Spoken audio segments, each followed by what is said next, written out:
welcome to another episode of the Swarm Chatter podcast. I'm Nachi Weinstein. This episode of the podcast is sponsored by a friend from Queens. If you'd like to sponsor an episode of the podcast or to support the podcast, you can email me, swarmchatter@gmail.com, or check out the links and information in the show's notes below. As you will hear during the episode, this episode is airing this week as the 150th yahrzeit of Rav Zvi Hirsch Kalischer is this Wednesday, November 6th, Hey Cheshvan. Also, besides for the podcast episode, you can check out the show's notes and on the WhatsApp chat where I'll be posting books, Rav Zvi Kalischer, and some of his farm links. You can, most of them haven't been redone, or the ones that are redone aren't necessarily available, but you can check out and you can find that in the show's notes below. You can subscribe to the Farm Chatter WhatsApp chat where I post new farm, new books, book deals, and so on, with a link in the show's notes below, and as well as if you can please subscribe and rate the podcast wherever it is that you listen to podcasts. And with that, enjoy the podcast episode. Hi, everyone. Welcome to another edition of the Farm Chatter podcast. On this episode of the podcast, I'm going to be joined by Professor Asaf Yedidya, who is a professor in history at Ariel University in Eretz Yisrael. And this episode of the podcast, we're going to be discussing Rav Zvi Hirsch Kalischer, very well known as somewhat of a forerunner of Zionism. I'm using air quotes, or proto-Zionist. We'll talk about this. Obviously, he's a Rav in Prussian Poland. For many years, he is a Mechaber Sfarim. He is a Talmud, a student of Rav Yaakov Loerberbaum, the Nesivos, and Rav Akiva Eiger. And Professor Yedidya has recently published a new book, if you will, not a full, but somewhat of a biography. It's called Dorish Yeshela, Chayav Mishnasa Shel Rav Zvi Hirsch Kalischer, published through Sifriat Zionit, through Mossad Bialik. It's a collection of his articles, and we'll talk about some of the things that he touches on in the book. Also, another reason, not the only reason we're discussing this is, and this is around the time this is being released, it's going to be Rav Zvi Hirsch Kalischer's 150th yahrzeit, Hey Cheshvan, which is November 6th of this year. So this figured to be a good time to discuss Rav Zvi Hirsch Kalischer, a really fascinating figure. So thank you, Professor Yedidya, for joining me. Thank you. Let's start off. Tell the listeners a little bit about yourself and your background. Okay. As you told us before, I'm an associate professor at Ariel University in the Jewish Heritage Department. And in my research, I focused on Jewish Orthodoxy and counter modernity and nationalism. I wrote about Orthodox Wissenschaft des Judentums, the Hildesheimer Orthodox Rabbinical Seminary in Berlin, and also on Rabbi Kalischer. So, how specifically did you get interested in Rabbi Kalischer, Zvi Hirsch Kalischer? What attracted you to him? Okay, when I learned in the high school, I learned about the famous three proto-Zionists, Moshe Hess, Rabbi Yehuda Elkalai, Rabbi Zvi Hirsch Kalischer, who had Zionist ideas 40 years before Herzl and the Zionist movement.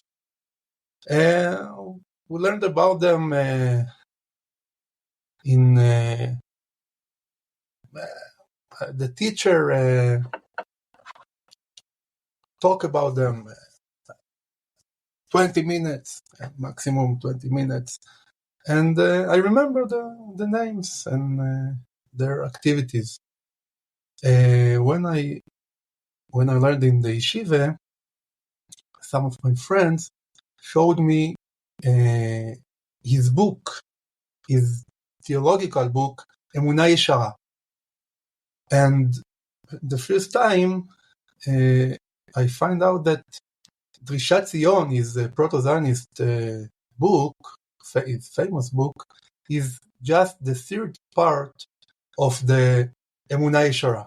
Emunah Yeshara, it's a theological book about classic topics in medieval Jewish thought. And the third part, Drishas Tzion, focused on national ideology. And I start to read all the parts of the book, and when I learned for the second degree, for the master, I decided to write about Kalischer at all, not just on Drishas Tzion, but on the general ideology of Kalischer. So yeah, and we'll discuss a little bit more about Drishas Tzion. It's a very interesting book. So there was a new critical edition done by, I think, Yedidya through Mosad of Cook. I don't know if it's still in print at the current moment. Really a beautiful edition with many appendices and additions and a full pullout of the original letter in 1836 to Baron Rothschild, and which we'll discuss a little bit the letter. And so yeah, there's interesting. So just to give a little bit of Rav Zvi Hirsch, as I said, he's born. You mentioned nationalism. He's born in a time of rising nationalism in Europe in the 18th century. That's really his life is the 19th. Yes. So thank you for the correction. 19th century, most of the 19th century, and he's in an interesting place. He's in Prussian occupied Poland, and he's a Talmud of the Nesivos, Rav Yaakov Loerberbaum famous, and then he goes to Rav Akiva Eiger, student of Rav Akiva Eiger. But then most of his life, for 40 years, he's the rabbi in this small Jewish-wise small town of Torún, not a large place at all, and he doesn't take a salary. He doesn't believe in taking a salary to be a rabbi, so he supports himself through his wife. He mentions her at the end of one of the volumes of Emunah Yeshara, I think volume 1, and he briefly mentions her that that she took care of I guess she opened the store or whatever it was. However, they made money, so he was able to just sit and learn, and he wrote many works. He wrote, we'll just mention here, he wrote Emunah Yeshara, so there's 2 volumes, as you mentioned, theology. The 3rd volume is Drishas Tzion, published in 1862. He wrote a Haggadah. He also published a Chumash commentary, not well known, 5 volumes on Chumash. And the Sefer Bris, and also Maznaim LaMishpat. We'll talk a little bit about that. His really classic work, Chesed Mishpat and Shulchan Aruch. He actually, I think, Evan Boychen, is that the sample that he published first? He published it as a sample, and then he ends up, to get money, essentially saying, look, this is the sample he would put out there and say, look, anyone interested, want to support whatever it is. And so he did publish a large amount of Sfarim, but I don't know if this is accurate to say he feels somewhat of a unknown figure even today. He's known, of course, as like you say, a forerunner of Zionism. But as you say, in your education, I assume it was somewhat of a Zionist school. He's a few minutes they give him, and he's talked about it. He occupies this place of no man's land. He's like more Zionist than, and he's considered a Zionist. So therefore, in the non-Zionist world, he's like almost like a treif, not exactly, but he's like a Zionist. And in the Zionist world, he's like a forerunner of Zionism, but he predates Herzl, predates the Zionist movement. He's not a Zionist. He's a Rav, he's a Shemet Torah Mitzvahs, he's a Talmud Chacham par excellence, a student of, again, the Nesivos and Rav Akiva Eiger, I mean, the greatest scholars of the 18th, 19th century. So he's in Prussian Poland. This is a funny place in the world, and he's in this little small backwater, if you will, just sitting there writing himself for all these years, kind of in his own bubble. And so it's very interesting. And he also, besides for the Sfarim I mentioned, he writes letters, and he's very busy and active in the Jewish press that's taking place in the newspaper. He's always writing letters and articles and things like that. He's very busy with this. So a very interesting person. What's also worth mentioning is that he wants to do some interesting things, which is that he has this interest in the land of Israel, if you will, and Chibat Tzion, I guess you'll call it. And he has this interest, and so he decides that the time is ripe that the Jews should resettle Israel. And he wants that they should either purchase the land of Israel. He has these ideas. The Ottoman Empire is falling apart in decline. They should purchase the land of Israel. They should start, and he wants to start bringing korbanos again, sacrifices. So he writes this letter, and again, if you have the Mosad of Cook edition, it's a beautiful fold that we have the letter. Also, the letter ends up, if you read the letter and then you read Drishas Tzion, you see the letter ends up being incorporated. A lot of it is his early, it's an early look at his theology. It's very interesting to see, in general, a thinker's philosophy or theology. You see how it changes over time and it progresses. So he writes a letter to Asher Ansel Rothschild, Amsel Rothschild, one of the famous Rothschild family, and he wants him to buy Israel, buy Yerushalayim, buy the Har Bayis, and he wants to start bringing up korbanos. And he has this argument, and he says it there, and he has this argument halachically that it's okay to bring korbanos, that we could bring korbanos. And his argument is also predicated on we want to bring the Geula. Mashiach's not just going to show up one day and ride in. We have to do something to bring the Geula. We have to basically Messianic. He's saying we have to go and try to bring Mashiach. And so he has these various reasons of why it's not a problem to bring korbanos today. He talks about Tumah, bringing, everyone's Tameh today. He talks about we don't have a Kayin, that's Miyuchis, and he goes through various issues. And he ends up, this is something that he tries to do. He ends up in a correspondence with his Rebbe, Rav Akiva Eiger, and through Rav Akiva Eiger, with Rav Akiva Eiger's son-in-law, the Chassam Sofer, Rav Moshe Sofer of Pressburg, the Chassam Sofer, doesn't write directly to Hirsch Kalischer, he does it through Rav Akiva Eiger, and we have, later, and only later on, when he publishes Drishas Tzion, he finds the Chassam Sofer's response was more pro, so to speak, than the Rav Akiva Eiger told him. That's in, I think it's been published in Full Martzchias, but he quotes it in Drishas Tzion. And a lot of this, by the way, I should have mentioned, I didn't mention, the late Professor Jody Myers has a book titled Seeking Zion, Modernity and Messianic Activism in the Writings of Zvi Hirsch Kalischer through Lippmann Library. So that was a book in English for those interested in this topic. I mean, she's very busy with the Messianic point of view. She's very busy with the sacrifices, with the bringing korbanos again, with that whole topic. This is something that, again, he tried to do it. It didn't work out. I mean, as many have pointed out, what was he going to do with the Muslims, the Arabs in Eretz Yisrael? I don't think he was totally clear on this. With the, obviously, there's the mosque on the Harabayas, the Al-Aqsa Mosque. What was he going to do with Iraq? What was he going to do about this? How was he going to bring korbanos? He's not clear. Maybe he wasn't sure of the circumstances. I think the Chassam Sofer alludes to this. The Chassam Sofer says, it's not really feasible.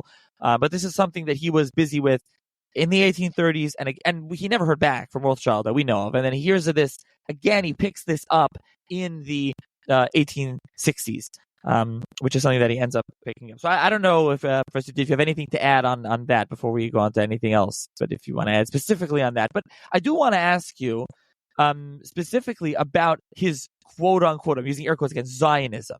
We say he's a proto-Zionist. You were taught that he's a forerunner of Zionism, and he has this love of Ohev Tzion, but maybe you'll have to explain what Zionism is versus what he was. But what do we mean by that he was, a Zionism, a forerunner of Zionism?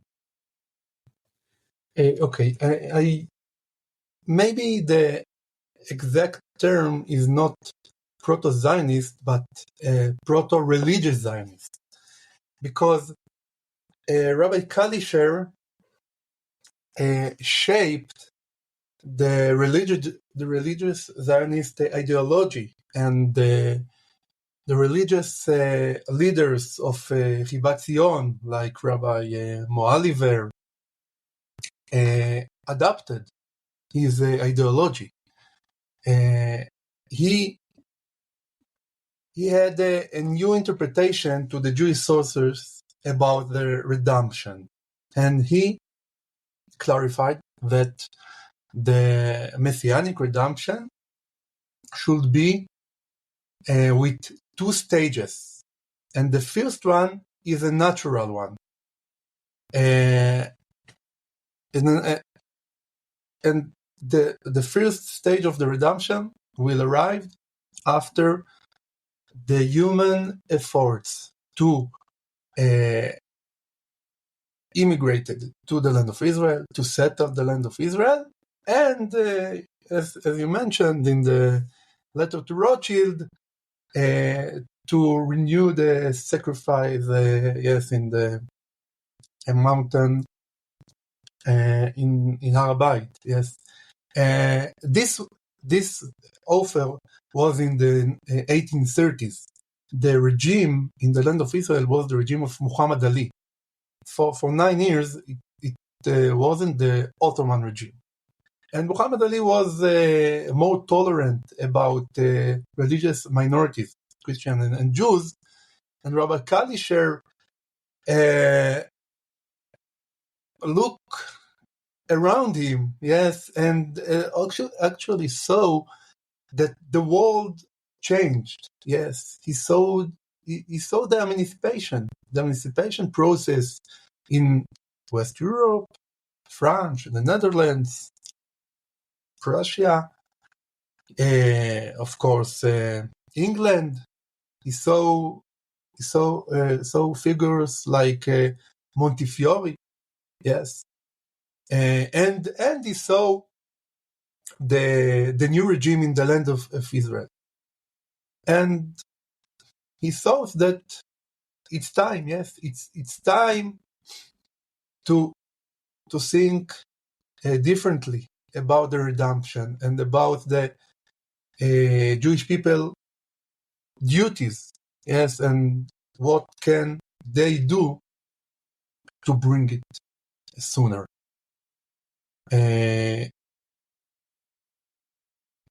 So this is the first stage of the redemption. Yes, the stage of the human efforts, the natural stage, and the second stage is divine. Yes, the divine stage with miracles and what we know from the prophets.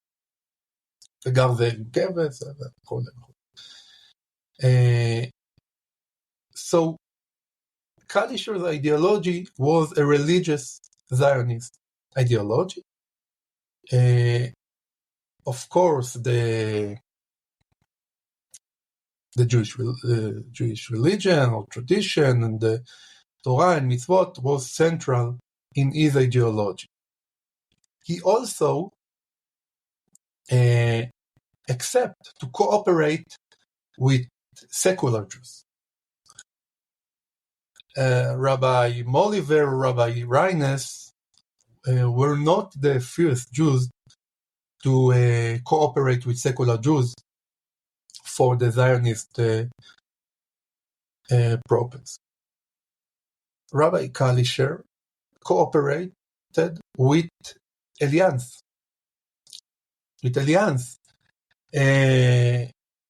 Although they were secular, Cremier and Karl Netter, and together they promote the first colony, the first agricultural colony in the land of Israel, Mikveh Israel. For Kalischer, it was the first colony. For Alliance, it was the first professional school, because they focused on education, modern education, professional education. But together, they cooperate, and the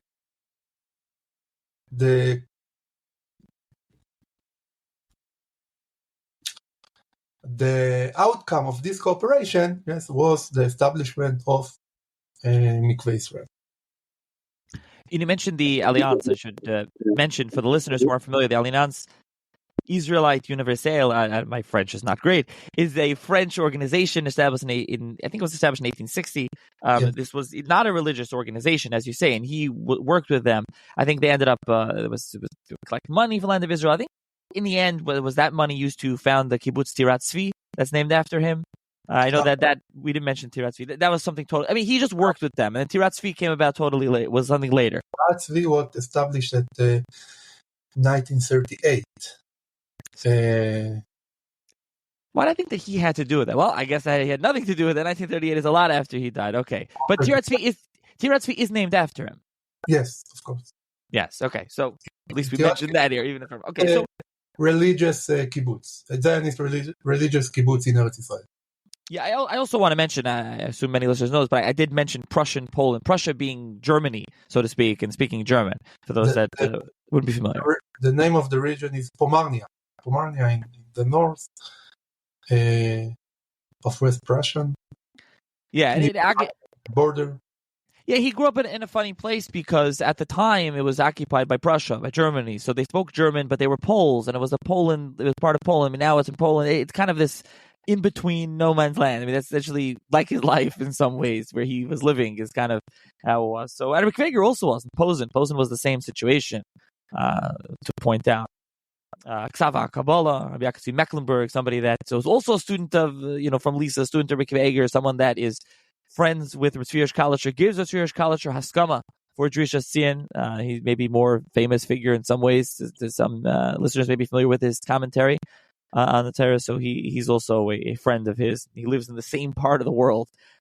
Someone who is not Maskim, who doesn't agree with Kalischer, by the way, is Rav Hirsch. He does not agree with him, and someone that he engaged with and that he disagrees with is Rabbi Yaakov Ettlinger, the Orech Laner. They disagree. There's some letters back and forth. That's in Drishas Tzion. So, just to give you a sense to the listener of the world, the rabbinic world that Hirsch Kalischer is operating in, into this rabbinic world of the elite scholars, elite rabbanim of the 19th century.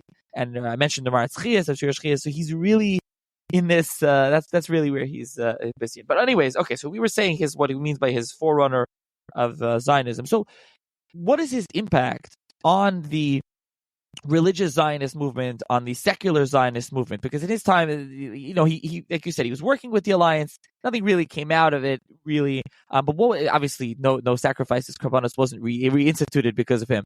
So what's his impact on them? I know you mentioned Hess. I don't know if listeners are familiar with Hess, but Hess quotes him, I think, for a little bit, Kalischer. But what do we know of what his impact actually is? Whether it was at the, I'll ask you this as a two-part question. His impact on the early secular and religious Zionists, and then his impact today on later religious Zionism.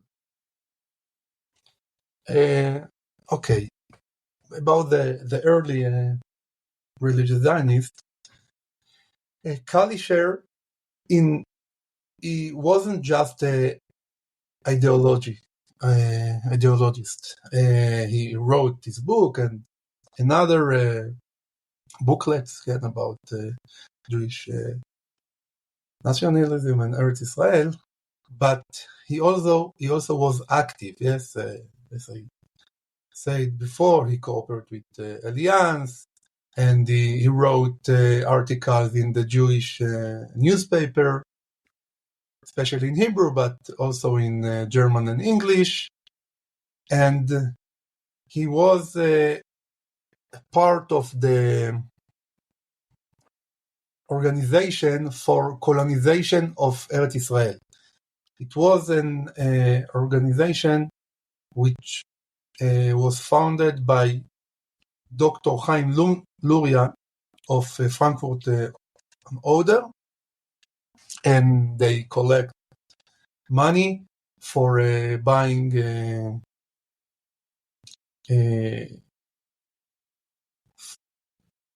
land in Eretz Israel and settle them.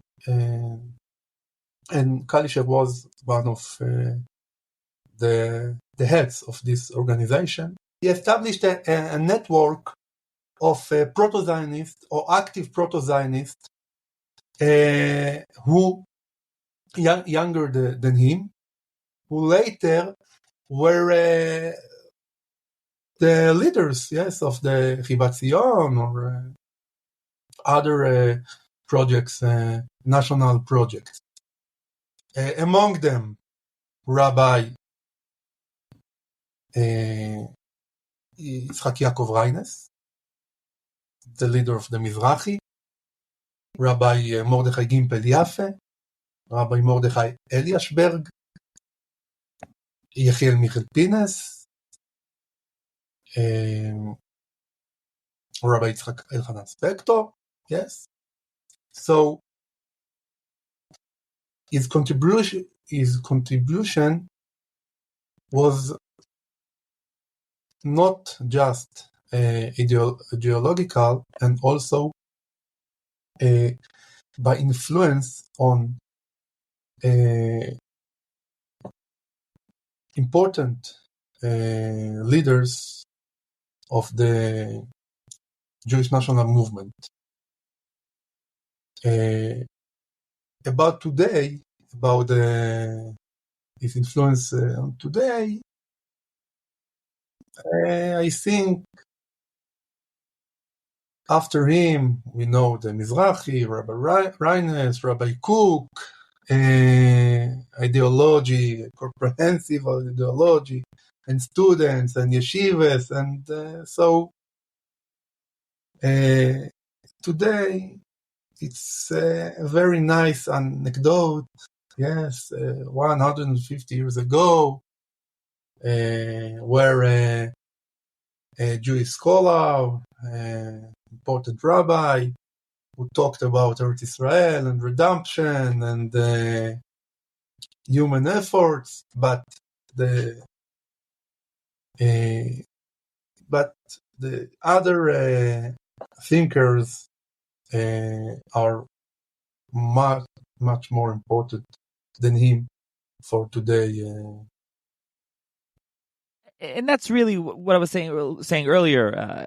Me as an outsider, as not someone part of this world or not even well versed in this, is that he seems to be, not only is he before, it's very religious outlook. It's Messianic. He's trying to do human efforts to bring the Gula, the redemption, and it's not a full Zionist ideology that of those that come later, even the religious Zionist outlook. And so it's cool almost to, is this accurate to the later religious Zionists, that they have somebody earlier they can draw on or mention, but he's not like as impactful on them as one would think, and he's not. So he kind of, like you said in your class, he's like 20 minutes. You kind of discuss him shortly, and then that's it. And then he goes the way. And just being a Sfarim person, I can say, so Drishas Tzion, as one would imagine, which was published by the organization, by Luria, first time, and then you mentioned the rejoinder, the little Kuntras Shalom Yerushalayim, and he also has Kuntras Shivat Tzion, which is an answer to the Aruch LaNer, and so the new edition kind of puts everything all together, the responses, the back and the forth, and the letters, and has all sorts of other things, besides the letter to Rothschild. There's a very short amount that Rav Kook said about him, and some, there's other things in here, other letters that he wrote to other individuals and things at the time. But the point is that he, looking at Sfarim, so Drishas Tzion was published in this beautiful edition, definitely. Nothing else has. The Haggadah, I think, was redone once, and then his Emunah Yeshara Volume 1 and 2, nothing, hasn't been redone. There was a Mossad of Kook published from Klosner. It was the Zionistic writings of Rav Zvi Hirsch Kalischer. It's published in 1947. It hasn't been published since, first of all. They, in general, Mossad of Kook has many books out of print, but it's not around in print anyways, but it's only the Zionist writings. So Emunah Yeshara Volume 1 and 2, no, haven't been. And the Chumash, this is an interesting thing. I was talking to a number of people about it. It's Chumash, a nice commentary. Most people don't even know of it. Published one time in Warsaw for over a number of years. At the end of his life, through 1876, after he dies, it has a full German translation, which is odd. Maybe that didn't help it either inside of it. And then he has the Sefer Abris with the Bir Hamilas. Nobody seems to know what it is. It's not used. It's not quoted. It's not brought up again. A very interesting, would be a nice project. But if anyone interested in redoing it, contact me. But it's not something. You can find it in the yeah, you can find it in Chachma. You find it in Hebrew books to scan. No, correct. But it's not. It's interesting. The 19th century was a time of many Chumash commentaries. The Malbim and the Hamek Dover and the you could go on and on with Hirsch and Aksav Kabbalah, and there's many commentaries, even Sfarim and Chumash written, like Halevi and others. Like you have a lot of Sfarim written. Not to mention things from other places that are written, and this is one of them, and it's kind of relegated to the dustbin of history, if you will. And so that he was a rabbi in a far out community, and his place was known from this. I mean, he has a lot of letters, a lot of writings, so he kind of, I don't know, he occupies this place where his writings and his thought, like he's kind of known, but he's kind of not known, and he's known as a Zionist, but he's not exactly a Zionist. It's kind of interesting. But something that you've done in your book and in your articles is talk about the other aspects of him. So again, Jody Myers focuses a lot on the Messianism and the Zionist, the Zionist stuff you can find elsewhere. There are some Hebrew biographies on Yitzchak Ariger, so he has small biography. You can get that on Hebrew Books. There's actually a link. You can purchase that through Amazon. They get to print it out.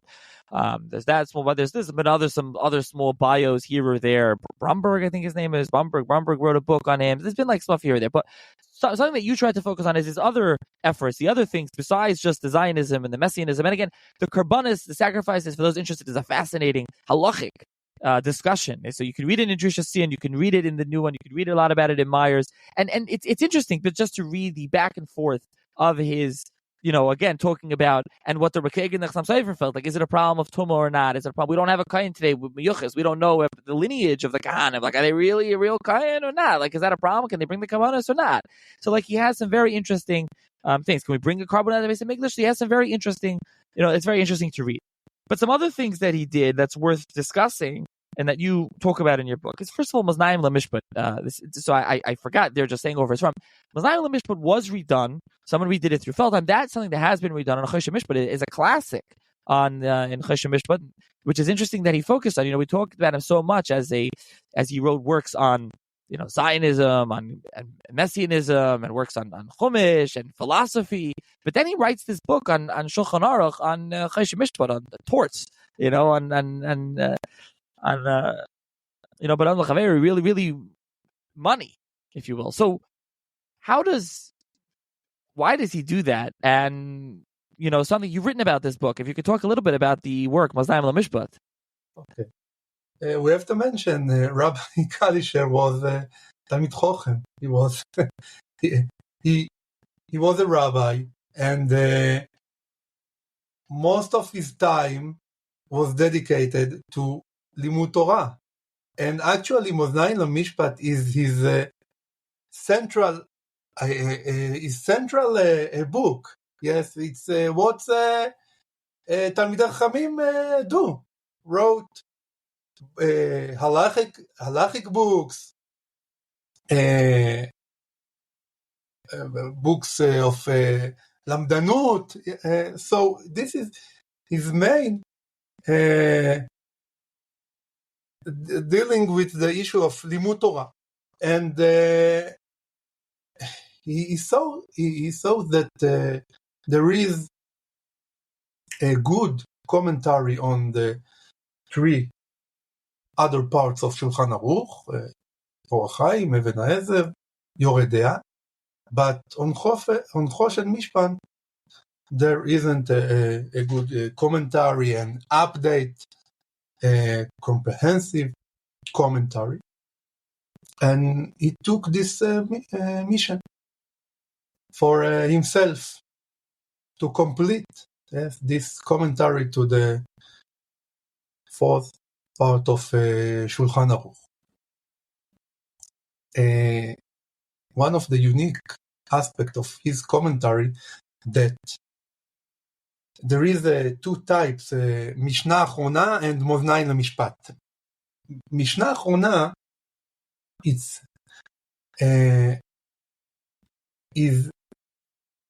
his addition to the main tour or shderah of the Shulchan Aruch. So he add his words between the words of Rabbi Yosef Karo or the Rema, and it's I don't know any other commentary on the Shulchan Aruch that was printed in the 19th century that do something like that. And I think also this is one of the reasons that his commentary didn't printed in other edition of Shulchan Aruch, like Pitkei Tshuva or some other 19th century commentaries on Shulchan Aruch. And the other type, Mazdayim LaMishpat, is we can say a traditional type, which was printed in the side, yes, not in the main shderah, but in the right or in the left or in the bottom of the page. And this is to the formation of the page, the architecture of the text. But about the essence, we can find very important and interesting innovations of Rabbi Kalischer in this book, Scale of Justice, Mazdayim LaMishpat. One of them is the halacha that a woman can be a judge. A woman can be a judge, a dayan, in Bedin. He quoted the Tosafot, who asked about the Talmudic halacha that a woman cannot be a judge, from the story of Dvorah, the prophet. Vehi shofta et Israel. There is a contradiction, and the Tosafot had several answers. One of them was that Dvorah wasn't a judge, but a teacher, like a Rosh Yeshiva. And the second was that she was actually a judge because the people accept her as a judge. And when there is an acceptance of the people, so a woman and also a convert to Judaism can be a judge. And it's in the 19th century, yes, it is a huge innovation because all of the poskim who were before Kalischer, the Mechaber, the Rema, the other commentaries didn't mention this option, didn't mention the issue of woman and the option that she will be a judge. And we can find another innovation, but I think it's the important one in this commentary. Yeah, just to give a sample for the listeners that he was, innovative, interesting work. But this is a work does have an impact. I think it's again, there's a new edition. It's impactful. It's quoted. Those that learn Chayshim Mishpat know of his Sefer Maznayim Mishpat Mishnah Acharina. I think it's not as obscure as some of his other works. So another thing is, again, he's in Prussian Poland, so Germany essentially, and it's, even though more east than the Reform movement, which comes up in the West more, and in Torún it doesn't start coming till later in his life, and he writes about it as, it starts coming there because he's just the rabbi there, and it's again more of like a backwater, if you will. What about his relationship, meaning anti-Reform? And we'll start with Reform, just with the Reform movement. Rabbi Kalischer was an Orthodox rabbi. And he objected to the Reform movement, to the Reform ideology, to the Reform practice. But we can see in his writings that he focused in his objection on the national aspect of Judaism. So he criticized the Reform on the fact that they abandoned the national aspect of Judaism, the prayer to Shivat Tzion, to Kibbutz Galuyot, to renew the sacrifice worship. Besides the transformation they made to the Messianic vision from national redemption in the land in Israel to a universal vision of world peace. And he of course, he objected the special reforms in the commandments, in the halacha, but he focused on the abandon of national aspect of Judaism. Another thing is two things. Another thing related to Reform is something that you've written about, and that's in your book, is about the Pulmus Hamila, the polemic around Mila, something that in Frankfurt in 1842, I believe Myers talks about it briefly, but I know you have a whole chapter about it, which is the this issue that they wanted to just be mevatel, I guess, stop with the bris milah, circumcision, and this is something that he was involved with as well. That has to do with the Reform polemic. I don't know if you want to mention anything about that specific incident that took place and his involvement with that. That's with Reform, and obviously with all of this. By the way, we're doing this in very brief. There's much more to talk about, to read about, but something that you've written about that I don't know if only you've written about this, perhaps, is his relationship with the seminary in Breslau and Zachariah Frankel, which is the forerunner of conservative Judaism, a little different of reform? I think it's the other side of the how he deal with the reform, because although he objected to the minor reforms of Zcharia Frankel and his fellows, he appreciated Zcharia Frankel's struggle on the centralization of Hebrew in the prayer against Abraham Geiger, yes, in the Reform Rabbinical Conference in Frankfurt am Main in 1844. He appreciated Frankel's struggle to ensure the national prayers to Shivat Zion, to Kibbutz Galuyot. In the prayer book, he appreciated Frankel's carry to Jewish communities in the East, and the value of Jewish solidarity. So his attitude to Breslov School was positive, also, although he objected to their minor or moderate reforms in Halacha. Right. It's not to say that he was pro everything that went on over there. It's just an interesting kind of connection that you found. And so I'll read some of the things that. So your book, as I mentioned, paperback. Some of your articles, I believe, are in English. Right. Some of these articles were in English before they were published in the book, so they can be found on your academia page. I'll link to that. But the book, just to run through the chapters to see, we didn't discuss everything. Is you talk about I'll try to say it in my Ivrit. Mishnato Helchatit Shel Rav Zvi Hirsch Kalischer. It's one. Rav Zvi Hirsch Kalischer Pumus Hamila, the polemic on circumcision that we mentioned.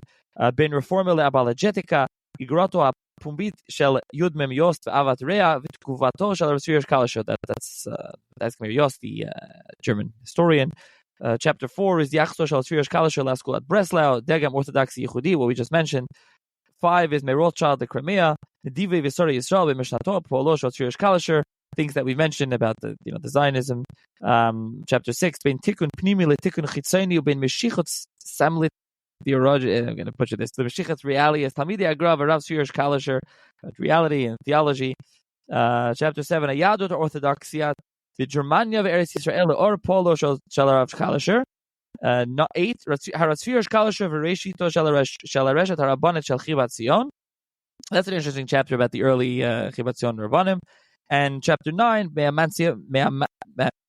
emancipation, emancipatia shel hashchorim, the auto-emancipatia shel hayahudim, ashpot melchemet ha'azrachim ha'amerikanit, 1861-1865, u'bitul avdut shel mevasrei hatzionit, which is very interesting, the Civil War and the freedom of the slaves in America and the impact on Kalischer's thought and on the Jews in Europe. That's a fascinating discussion, something that you mentioned there. So there's that. I will link to your book in the show's notes, your academia page. I'll link to Jody Meyer's book. I don't know if it's in print. They're very available on Amazon, though, through Littman. Around 200, but both books around 200-something pages. And again, Myers works through his life. It's an intellectual biography more than your standard biography, and she focused very much on the Messianic aspect of things with the Hirsch Kalischer. The new edition of Drishas Tzion, if you can get it, is beautiful. Really, beautiful print and font, and there's notes, etc. It's really, really nice. A lot of additional materials in there. Has a picture of him on the cover.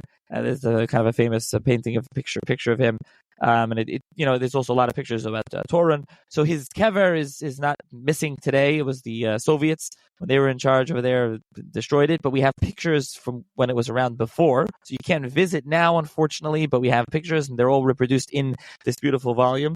It also there's various letters to him. They edited Klosner's bio. That's in here. Again, they talk about Tirat Tzvi, which I mentioned. They said there's various letters that they brought in here. Again, things Rav Kook said about him, different letters that he sent around, and everything involved with Drishas Tzion. So Drishas Tzion he published in 1862. There's a German edition published later, so they included the Hebrew intro to that. There's the letters back and forth with the Aruch LaNer, with other Gedolim who, pro and anti. The Malbim has a letter that he so there's a lot of different materials, his editions, his rejoinders. So all of that is included in this, and the volume is over 400 pages with a full pull-out a color facsimile of the letter to Rothschild that we have. So, really, really nice edition. If you have any interest at all, and I think Drishas Tzion, even for those not interested in Zionism, it's an interesting, especially for the korbanos and the Messianism, it's a very interesting work. But again, he's not your regular or even religious Zionist. He predates them. There's no Zionism at the time when he's operating. And really, I'll link to his other books as well. His other books are available as well. Like I mentioned, the Emunah Yeshara volumes 1 and 2 on his philosophy. The Haggadah, I think the Haggadah was redone at some point. I don't know if that's around, but there's the old print you can definitely access. And then he also has, I saw a volume, also a small volume, Pesach Hadas. There's something small. There's like a small volume. I'm not sure that as well. And also there has, as I mentioned, the Chumash, Sefer Abris, which I'll link to as well. And really, if someone's interested to reach out to me, I feel it's an interesting commentary, very interesting. There's some interesting things in there as well. And if I'm hopefully and Maznaim LaMishpat. So Maznaim LaMishpat, like I said, Feldheim redid it at some point. I don't know if it's in a very nice edition. I don't know if that's still available. It was for a while available in the farm stores. I'm not sure, but it's definitely online, and you can use it and things like that. I'm old school. I always talk on these podcasts as if everybody's interested, like me, in buying physical copies of books. I mean, things today are on Eitzah Chachma and Ala Torah and Sefaria and things, Hebrew books, and you can access texts online. But if people want to buy physical copies of the books, and again, hopefully, there's also I'll mention other podcasts. There's a short podcast from Yehudi Geber, Jewish History Soundbites, that he did a very nice job, and Rabbi Dr. Katz has a podcast he did a couple of years ago as well on him. So for those that want to hear more, and again, for those that want to hear more, really highly recommend reading Professor Yedidya's new book and his articles, as well as reading Jody Meyer's book, Professor Jody Meyer's book. I think you can learn a lot more. It's a very interesting time period, interesting figure, and so he's the Baruch. It should be for his yard set, 150th yard set. And one thing I forgot is that there was a conference a number of years ago that you were involved in putting together, and you published a volume, Eit Lachenina. If you could talk, you want to mention what that volume is for listeners interested? I think it's still available from Yad Ben Tzvi, right? Yes, it's a collection of articles about Rabbi Kalischer, and we mentioned them then the 150 years to the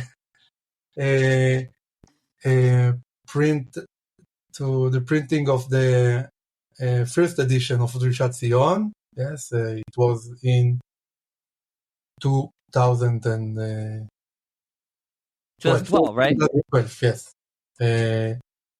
And it was a 2 days conference in Tirat Tzvi, and some of the lectures were published in this book, Et Lechanena.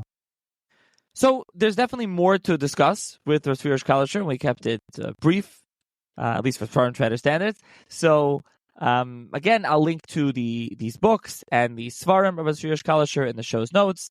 And with that, thank you, Professor Yedidya, for joining me. Rav Zvi Hirsch Kalischer. Thank you very much.